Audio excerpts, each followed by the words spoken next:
Hello dear mantis. Mental ஹாஸ்பிடலுக்கு phone பண்றா. தமிழ்ல பிளாக் பஸ்டரான திரைப்படம் ராட்சசன். இந்த படத்தை பாலிவுட்ல ஒருத்தன் தூக்கிட்டு போய் கண்டம் பண்ணிருக்கான். இத பத்தி ஏற்கனவே பல யூடியூபர்ஸ் பேசியிருக்காங்க. அப்ப நீ ஏன்டா பேசுற? சப்ஸ்கிரைபர்ஸ் பல பேர் இந்த படத்தை ரோஸ்ட் பண்ணுங்க ப்ரோ அப்படின்னு சொன்ன பிறகு இந்த படத்தை போட்டு நேத்து ராத்திரி பார்த்தேன். போட்டு பார்த்த பிறகுதான் தெரியுது இந்த படத்துல இன்னும் நிறைய வெற்றிடம் இருக்கு அப்படிங்கிறது. ஆமா ஐயா, வெற்றிடம் இருக்கு. சுடுகாட்டில் கூட நிறைய வெற்றிடம் இருக்குது. தமிழ்ல இந்த படத்துடைய பேரு ராட்சசன். ராட்சசன் எப்படி இருக்கு? பயமா அது கடிச்சிடாத. பாலிவுட் ரீமேக்ல இதோட பேரு கட்புட்லி. டேய் என்னடா இது பேரு? கட்புட்லி செத்தலிட்டு.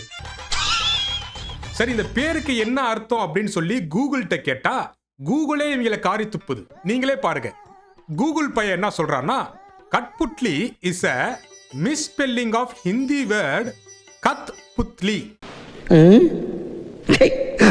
அதாவது கத்புத்லி அப்படிங்கிற ஒரு பேரை இவனுங்க கட்புட்லி அப்படின்னு வச்சிருக்கிறதா கூகுள் காரி துப்பி வச்சிருக்கு.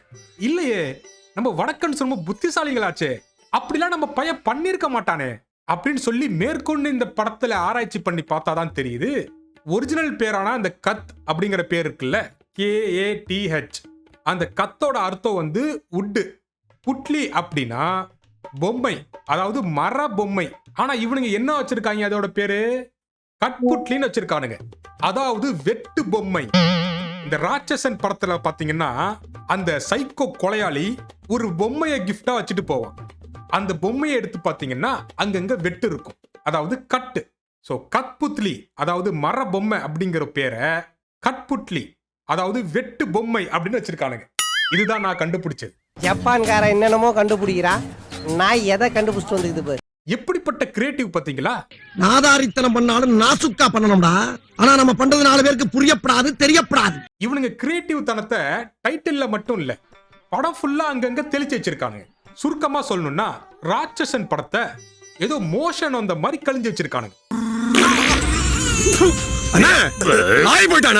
ராட்சசன் படத்துடைய ஓபனிங் சீன்ல ஒரு ஏரி ஓரமா ஒரு கைவிடப்பட்ட அபாண்டட் பைப்ல அந்த கொலகாரம் ஒருத்தன் அந்த பணத்தை வச்சுட்டு போயிருப்பான். அந்த லொகேஷனையும் அந்த இடத்தையும் பார்க்கும் போதே நமக்கு ஒரு மாதிரி திகிலா இருக்கும். அப்படியே இந்த கட்புட்லி புட் சட்னி படத்துக்கு வந்தீங்கன்னா இந்த கட்புட்லி படத்துடைய கில்லர் எவ்வளோ ஒரு இம்மெச்சூரான கொலகாரன்னா, ஏதோ ஒரு அம்மா ஹிமாச்சல் பிரதேஷ்ல வியூ ரொம்ப அழகா இருக்குன்னு சூடா சுண்டல் தின்னுட்டு உட்காந்துருக்கும் போல அதெல்லாம் அடிச்சு போட்டு போயிருக்கான். சுத்தி அவ்வளோ வீடுகள் இருக்கும், ஒரு மெயினான ஏரியால அவ்வளோ பப்ளிக்கும் சுத்திட்டு இருப்பாங்க. அந்த இடத்துல வந்து கொலை பண்ணி போட்டிருக்கா பாருங்க. இந்த ராட்சசன் படத்துடைய சீனும் ஷாட்டும் எப்படி இருக்கு, இந்த பாலிவுட் ரீமேக்கான இந்த படத்துடைய சீனும் ஷாட்டும் எப்படி இருக்கு, இந்த இடத்தை சுத்தி எத்தனை கடைகள் இருக்கு, எத்தனை சிசிடிவி கேமரா இருக்கோ, அங்க வந்து கொண்டு விட்டு போயிருக்கான்னா இவனுக்கு அது ஃபர்ஸ்ட் மர்டரா இருக்கும்னு நினைக்கிறேன். நம்ம ராட்சசன் படத்துடைய ஹீரோ விஷ்ணு விஷால் எப்படியாச்சும் ஒரு டைரக்டர் ஆயிரணும் அப்படின்னு சொல்லி ட்ரை பண்ணிட்டு இருப்பாரு. அதாவது இவரோட ஆசையை வந்து பாத்தீங்கன்னா ஒரு சீரியல் கில்லர் படம் எடுக்கணும். அதனால தன்னோட வாழ்க்கையை கிட்டத்தட்ட 12 வருஷம் இந்த படத்துக்காகவே அர்ப்பணிச்சிருப்பாரு. ஒரு கம்பெனியா ஏறி கதை சொல்லுவாரு. ஆனா எல்லாரும் அவரோட கதையை ஏதாச்சும் ஒரு காரணம் சொல்லி ரிஜெக்ட் பண்ணிடுவாங்க. இப்ப அப்படியே நம்ம பாலிவுட்டுக்கு போடும் அப்படின்னா தமிழ்ல எப்படி 12 வருஷமோ இந்த படத்துடைய ஹீரோ அக்ஷய் குமார் 7 வருஷமா ரிசர்ச் பண்ணிருப்பாப்ல. அதாவது இவரும் ஒரு சீரியல் கில்லரோட கதையை வச்சுட்டு ஒரு கம்பெனியா போய் கதை சொல்ல அவனுக்கு ரிஜெக்ட் பண்ணிட்டே இருப்பாங்க. நம்ம தமிழ் வெர்ஷன்ல ஒரு டிரெக்டரோட வழி என்ன, அவன் எந்த அளவுக்கு கஷ்டப்படுறான் அப்படிங்கறத அவ்வளோ ஒரு வழியோட காமிச்சிருப்பாங்க. ஒவ்வொரு ஷாட்லயும் ஒரு விதமான வழி வந்து நம்மளுக்கு கன்வே பண்ணிட்டே இருக்கும். இவ்வளோ எமோஷனான சீனை இந்த பாலிவுட்ல என்ன பண்ணி வச்சிருப்பாங்கன்னா அப்படியே ஆப்போசிட்டா காமெடி பண்ணிட்டு தெரிவாங்க. इसी स्क्रिप्ट को कॉमेडी में नहीं बना सकते तुम? Good suggestion sir, good suggestion. இப்படி இவனுங்க பாட்டுக்கு இவங்க இஷ்டத்துக்கு ஹீரோ வச்சு காமெடி பண்ணிக்கிட்டே தெரிய எந்த ஒரு எமோஷனுமே எங்கேயுமே கன்வே ஆகாது. இவனுங்க எப்படிப்பட்ட முட்டா பசங்கன்னா காமெடியான சீனை சீரியஸா எடுப்பாடுங்க, சீரியஸான சீனை காமெடியா எடுப்பாடுங்க. உதாரணத்துக்கு நான் ஒரு சீனை சொல்றேன் பாருங்க. நம்ம ஹீரோ விஷ்ணு விஷால் அவர் தங்கியிருக்க வீட்டுக்கு வாடகையே கொடுக்க மாட்டாரு. வாடகை கொடுக்காம இருக்க எதை சொல்லி சமாளிப்பார்னா, இந்த மாசம் வாடகை அந்த dead body character all the best, thanks. என்னப்பா டைரக்ஷனை விட்டுட்டு நடிக்க கிளம்பிட்டியா? அப்போ அந்த டெட் பாடி கேரக்டர் ஏற்பாடு பண்றேன். அதுக்குள்ள நான் டெட் பாடி ஆயிரம் போல தெரியுதே. இப்படி போற போக்குல எமோஷன் கலந்த காமெடியா 2 சீன் வச்சிருப்பாங்க. அப்படியே இந்த பாலிவுட் ரீமேக் வந்தீங்கன்னா இங்க இருக்கக்கூடிய ஹவுஸ் ஓனர் தாத்தாக்கு அல்சைமர் அப்படிங்கிற ஒரு நோய் இருக்காமா. இதனால 4 வருஷம் முன்னாடி இறந்து போன தன்னோட பொண்டாட்டியவே இந்த ஆளுக்கு ஞாபகம் இல்லையாப்பா. நமக்கு இப்படி ஒரு ஹவுஸ் ஓனர் மாட்ட மாட்டான். டைமுக்கு டான்னு காலிங் பெல் அடிச்சு வாடகை கட்டுறாங்க. இப்படி டெய்லியும் பொண்டாட்டி எங்கன்னு கேட்டு உன்னை டார்ச்சர் பண்றாரே, அப்புறம் ஏன்டா நீ வேற வீட பார்க்க கூடாது அப்படின்னு சொல்லி அவரோட ஃப்ரெண்ட் அக்ஷய் குமார்ட்ட கேட்க அவர் தினமும் வந்து கேட்கிறாரு. நானும் பதில் சொல்லுவேன். அவரோட ஒய்ஃப் இறந்தது கேட்ட உடனே அவர் முகத்துல ஒரு சந்தோஷம் வரும்.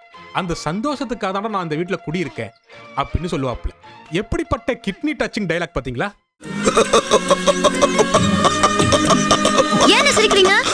அதே மாதிரி நம்ம தமிழ் வெர்ஷன்ல வர மாதிரி நம்ம அக்ஷய் குமார் வாடகை தராம கஷ்டப்படுற ஆள்லாம் கிடையாது. நம்ம ஆளு லண்டன் ஸ்கூல் ஆஃப் பிலிம் ஸ்டுடியோல டிப்ளமோ முடிச்சிருக்காராவா. இருந்துட்டு போ. இப்படி தேவையில்லாம காசை கரியாக்குனதுக்கு யாரோட கை காலை பிடிச்ச அசிஸ்டன்ட் டைரக்டரா சேர்ந்து இல்லனா ஒரு நல்ல ஷார்ட் பிலிம் எடுத்திருந்தா கூட நம்ம ஆளு எப்பயோ பெரிய டைரக்டரா இருந்திருப்பாரு. இந்த செத்தேலி படத்தையும் எடுக்காம அவாய்ட் பண்ணிட்டு இருக்கலாம். நீங்க ரொம்ப டென்ஷனா இருக்கீங்க, வாங்க டீ சாப்பிடலாம். இப்படி இந்த படத்துல நம்ம ஹீரோ அக்ஷய் குமாருக்கு எந்த ஒரு எமோஷனும் சுத்தமா ஆடியன்ஸ்க்கு கனெக்ட் ஆக கூடாதுன்னு பர்பஸா எடுத்து வச்சிருக்காங்க. நம்ம சமூகம் பெரிய இடம், வாடகை தர வக்கு இல்லாம இல்ல, போட்டுக்க நல்லா துணிமணி, நல்ல முறையில் செய்யப்பட்ட நவதானிய உணவுகள், இப்படி எல்லாமே அவருக்கு கிடைக்குதுங்க. அப்புறம் எப்படி எமோஷன் ஓட்டும் சொல்லுங்க? ஆமா, அந்த ஒரு கப்பு மட்டன் பாயாடு. இந்த மட்டன் பாயா வாங்குறாரே இவர் யாருன்னா நம்ம தமிழ் வெர்ஷன்ல வர விஷ்ணு விஷாலோட அக்கா புருஷனான முனிஷ்காந்த். அவருடைய கேரக்டர் தான் இங்க நடுவுல உட்கார்ந்து இருக்கக்கூடிய அங்கிள் பண்ணிருக்காப்ல. நம்ம தமிழ் வெர்ஷன்ல எப்படி ஹீரோக்கு ஒரு அம்மா இருப்பாங்களோ, இந்த புட்சட்னி படத்துல அம்மாலாம் இல்ல, அக்கா தான். நம்ம 19 வயசு அக்ஷய் குமாருக்கு 18 வயசுல போடுற மாதிரி இவருக்கு ஒரு அம்மா கேரக்டர் கிடைக்கல போல. யூத்னா அப்படித்தான் இருக்கும். இப்படி ஒரிஜினல் வெர்ஷன்ல எமோஷன் தரக்கூடிய கேரக்டர்ஸ் எல்லாத்தையும் ஆல்டர் பண்ணி என் படத்தை பார்க்க வர ஆடியன்ஸ்க்கு ஒன்லி மோஷன் தாண்டா, பேதி கீதையெல்லாம் செதறணும் பத்துக்க அப்படிங்கிற மாதிரி எடுத்து வச்சிருக்கானுங்க. டேய் பரமா, ஸ்கிரிப்ட் படி படாடுடா, ஓ இஷ்ட மயிருக்கு எடுக்காதடா. இந்த மாதிரி காத்தாடி கடையில் உட்கார்ந்து நீ வேலை பார்க்கணும்டா. அடுத்து நம்ம படத்துடைய ஹீரோ போலீஸ் ஆன பிறகு முதல்ல ஸ்டேஷனுக்குள்ள போவார். அப்போ வந்து பாத்தீங்கன்னா அந்த சீனை அவ்வளவு சிம்பிளா எடுத்திருப்பாங்க. எந்த ஒரு பந்தாவும் இல்லாம தன்னோட போலீஸ் ஸ்டேஷனுக்கு பைக்ல போவாப்ல. ஹீரோ பண்ணி லோட் नहीं. ஆனா அப்படியே இந்த செத்தேலி படத்துக்கு வந்தீங்கன்னா நம்ம ஹீரோ தான் வடக்குல பெரிய மாஸ் ஹீரோ ஆச்சே. ஒரு கூலிங் கிளாஸ் ஒன்று போட்டுட்டு செம ஸ்டைலிஷா கார்ல வந்து இறங்குவாப்ல. வணக்கம்டா மாப்ளை, தேனியில இருந்து. நீங்க உங்க ஊர்ல பெரிய புல்தி ஹீரோ தான், நான் இல்லன்னு சொல்லல. அது எல்லா படத்துக்கும் காட்டக்கூடாது சார். அப்புறம் காரி துப்பதான செய்வாங்க. நீ கேட்ட ஒவ்வொரு கேள்வி என்ன செருப்பால் அடிச்ச மாதிரி இருக்குடா. அடுத்து இந்த ராட்சசன் படத்துல ஹையர் அபிஷியலா சூசன் ஜார்ஜ் அவர்கள் நடிச்சிருப்பாங்க. அவங்க வர ஒவ்வொரு சீனும் அவ்வளோ பயங்கரமா டெரரா இருக்கும். யோ, நீ எனக்கு ஆர்டர் போடாத, போய் சிகரெட் வாங்கிட்டு வா. இப்ப நீ அமைதியா போல உன்னை செட்டியோட செல்ல உட்கார வச்சிரு. அப்படியே இந்த செத்த எலி படத்துக்கு வந்தீங்கன்னா இங்க ஒரு டெரரான ஆபீசர் அப்படின்னு ஒரு அமுல் பேபியை காமிக்கிறாங்க. என்னடே மனசாட்சிய நக்கி சொல்லுங்க, இந்த அம்மாவை பார்த்தா டெரராவாடா இருக்கு. நானே பார்த்து ஒரு செகண்ட்ல ஹீரோயின் நினைச்சிட்டேன்டா. இது கூட பரவாயில்லங்க, இந்த அம்மாவை டெரரா காமிக்கிற அப்படிங்கிற பேர்ல இந்த அம்மா பட்டன்லாம் ஊத்துட்டு இருக்கு. கோலி காயே தேக்.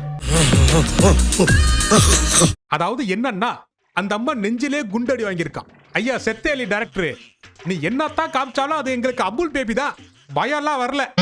ஒத்துக்கிட மனசு இல்லனாலும் அதான் நேசம். அது மட்டும் இல்ல, இந்த ராட்சசன் படத்துல ஹைலைட்டே என்னன்னா நம்ம ஜிப்ரான் போட்ட மியூசிக் தான். ஆனா இந்த செத்தேலி படத்துல மியூசிக்னு ஒண்ணு போட்டிருக்காங்க பாருங்க.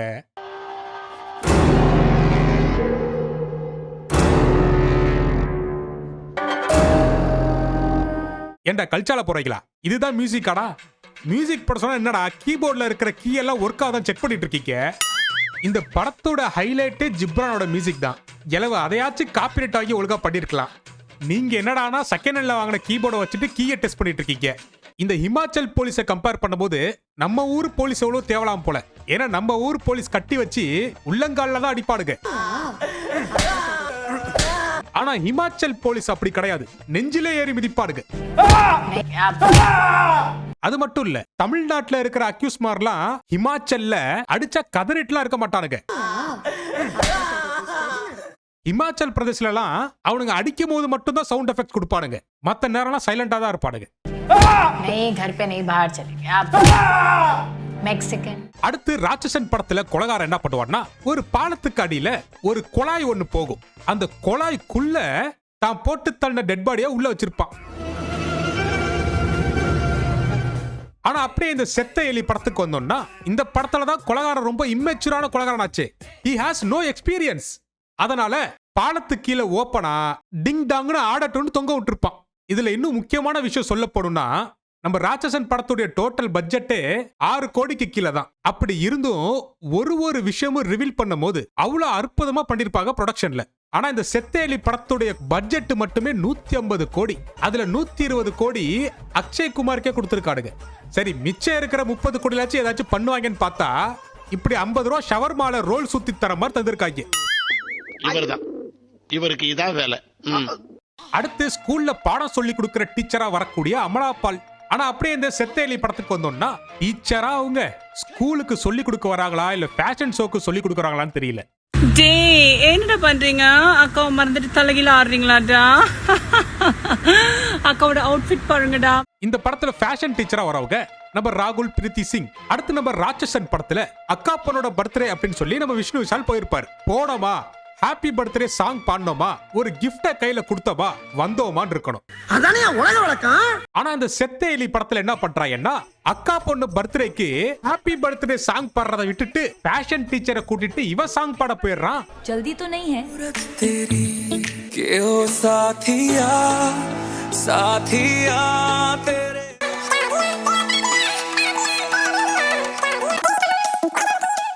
ஒரிஜினல் வெர்ஷன்ல ஒரு கிஃப்ட்னு ஒரு விஷயம் கொடுத்தாங்க. அத கூட அங்கிளா நீ கொடுக்கல. சரி போய் தொலை. பர்த்டே பார்ட்டிக்கு போனோமா, ஹாப்பி பர்த்டே சாங் பாண்டோமா இல்லாம நீ என்னையா டீச்சரோட சேர்ந்து ஆட்டிட்டு இருக்க? அதுவும் விதவிதமான லொகேஷன்ல. என்ன பழக்கம் இது? என்ன பழக்கம் இது? அடுத்து நம்ம ராட்சசன் படத்துல எப்படி இந்த காஜு பிடிச்ச வாத்தியாரு ஒரு பொண்ணா தன்னோட வீட்டுக்கு கொண்டு போய் வலுக்கட்டாயமா என் கூட வான்னு சொல்லுவானோ அதே மாதிரி இந்த படத்துலயும் ஒருத்தன் இருக்கான். இந்த பையல பிடிச்சி அடிச்சு ஹாஸ்பிட்டல்ல வச்சு ட்ரீட்மெண்ட் பார்த்துட்டு இருப்பாங்க. அந்த காஜு பிடிச்சவன் திடீர்னு என்ன பண்ணுவான்னா அங்க டியூட்டி பார்த்துட்டு இருந்த ஒரு போலீஸ் ஆபீசரை கன் பாயிண்ட்ல வச்சு மிரட்டி தப்பிக்க பாப்பான்.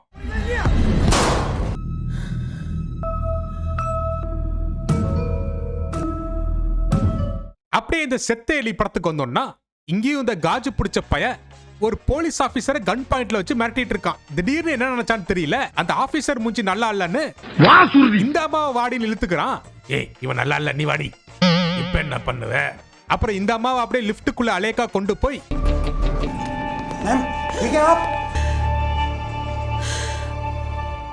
அந்த அம்மா பான் பராக் போடும் போல இருக்கு. மூஞ்சில துப்பி வச்சுட்டான். எதுக்கு சம்பந்தமே இல்லாம இப்படி ஒரு சீன் வச்சிருக்காங்கன்னு நீங்க யோசிக்கலாம். சம்பந்தம் இல்லாம இல்ல, சம்பந்தம் இருக்கு. அதை நம்ம பின்னாடி பார்ப்போம். நம்ம தமிழ் வெர்ஷன்ல எப்படி இந்த காஜு பிடிச்ச வாத்தியார நம்ம ஹீரோ சுட்டதுக்காக இந்த அம்மா சஸ்பெண்ட் பண்ண வச்சிருவாங்க. உன்னை கமிட்டி முன்னாடி ஆஜராக சொல்லி சம்மன் அனுப்பிச்சிருக்காங்க. ஆனா இந்த செத்த எலி படத்துல அப்படி இல்ல. நம்ம அமுல் பேபியை லிப்டுக்குள்ள வச்சு காப்பாத்துனதுக்காக நம்ம அமுல் பேபியோட ஃபேவரட் லிஸ்ட்ல நம்ம அக்ஷய் குமார் வந்துடுறாரு. அதனால நம்ம அக்ஷய் குமார் என்ன சொன்னாலும் இப்ப நம்ம அமுல் பேபி கேக்குறாங்க. ஆமா, என்கிட்ட இருக்க எதிரா உன்னைய ஹெவியா லைக் பண்ண வச்சுச்சு. அக்ஷய் குமார் ஏதாச்சும் சொல்லிட்டா போதும் உடனே நம்ம அமுல் பேபிக்கு கோவம் வருது. You shut up. Shut the fuck up மச்சான். அக்ஷய் குமார்னா கரெக்ட் பட்ட ரைட் தான் போடு. நான் டபுள் டக்க நாராயணா பல்லே ஆலியா நீ தம்பி. இப்போ நம்ம அப்படியே தமிழ் வெர்ஷனுக்கு போனோம்னா கிறிஸ்டோபரோட பிளாஷ்பேக் ஸ்டோரியை யார் சொல்லுவார்னா நம்ம ராதா ரவி அவர்கள் விஷ்ணு விஷால்ட்ட சொல்லுவாப்ல. கிறிஸ்டோபரோட அம்மா யாரு, கிறிஸ்டோபர் யாரு, அவனுக்கு என்ன மாதிரி நோய் இருந்துச்சு, ஸ்கூல்ல இருக்கிற பசங்களாம் எப்படி அவனை புள்ளி பண்ணாங்க.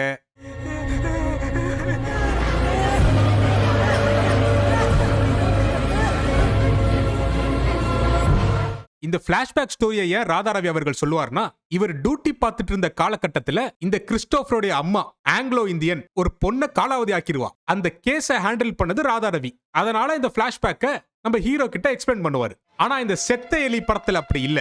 பிளாஷ்பேக்கை யார் சொல்லுவார்னா நம்ம கிறிஸ்டோபரே சொல்லுவாப்ல. கிளைமேக்ஸ் சீன்ல ஹீரோவும் கிறிஸ்டோபரும் பயங்கரமா சண்டை போட்டுட்டு இருக்கும் போது அவருடைய விக்கு ஒண்ணு கலண்டு உளுந்துரும். அப்பதான் அவருடைய கதையை சொல்லுவாப்ல. ஏண்டா டேய், விக்கு கலண்டு உளுந்ததுக்கெல்லாம் ஒரு பிளாஷ்பேக்கா? அதுவும் இந்த பிளாஷ்பேக் எவ்வளவு நேரம் வரும் அப்படின்னு பாத்தீங்கன்னா சரியா 2 நிமிஷம் தாங்க வரும். அதுவும் வாய்ஸ் ஓவர்லயே கதையை சொல்லி முடிச்சிருவானுங்க. ஏண்டா ஹைலைட்டே அந்த பிளாஷ்பேக் தானடா. பேதியில போவானுங்க, அதையும் இப்படி கழிச்சு வச்சிருக்காங்க. उस दिन दो लोग हमेशा के लिए बदल गए, माँ और मैं. अपने चेहरे से इतनी नफरत होने लगी कि மொத்தத்துல ராட்சசன் ரீமேக் கட்புட்லி இது ஒரு செத்த எலி. அம்பிட்டு தான். ஒரு படத்தை நீங்க ரீமேக் பண்றீங்க அப்படின்னா அந்த படத்தை உங்க ஊர் ஆடியன்ஸ்க்கு ஏத்த மாதிரி மாத்துறதுல தப்பு இல்லை. ஆனா படத்தோட ஸ்கிரீன் பிளே கதையே மாத்துறது அந்த படத்தோட எசன்ஸே தூக்கிருண்டா. ஒரிஜினல் பாதாம் பாலுக்கும் டிபார்ட்மெண்ட் ஸ்டோர்ல விற்கிற எசன்ஸ் பாதாம் பாலுக்கும் வித்தியாசம் இருக்குல்லடா. இந்த படத்தை போட்டு பார்த்ததுக்கே எனக்கு நெஞ்சு வலி வந்துருச்சு. இதுல வேற நீங்க தெரி ரீமேக் வேற கேக்குறீங்க. உங்களுக்கு தெரி படத்தோடைய ரீமேக்கும் வேணும் அப்படின்னா மறக்காம அதை கமெண்ட் செக்ஷன்ல கமெண்ட் பண்ணுங்க. இதே மாதிரி வேற ஏதாச்சும் ஒரு வீடியோவை நான் ரோஸ்ட் பண்ணணும் அப்படின்னு நீங்க நினைச்சீங்கன்னா அதையும் கமெண்ட் செக்ஷன்ல கமெண்ட் பண்ணுங்க. This is Monty shows roast. நான் தான் மாண்டி. நன்றி.